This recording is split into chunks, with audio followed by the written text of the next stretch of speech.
Love or betrayal? I sat there in our therapist's office, the smell of lavender and warm vanilla hanging in the air, trying to reconcile the husband I loved with the stranger sitting next to me. I had always thought therapy was a safe space, a place to untangle the knots of our relationship, not realizing that it was also one made of lies.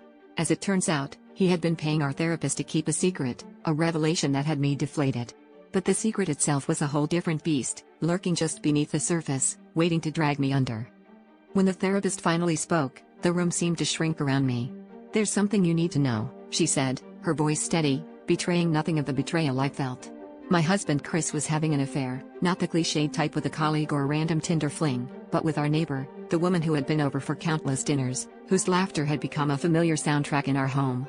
The sheer audacity of it, the proximity of the betrayal, made my skin crawl. They had been sneaking around for months, using their supposed neighborhood watch meetings as a cover. The truth was like a tidal wave, crashing over everything I thought I knew. Our fights, the late-night arguments that seemed to come out of nowhere, suddenly made sense. I realized that each time he accused me of being distant, it was projection, a classic case of guilt deflection.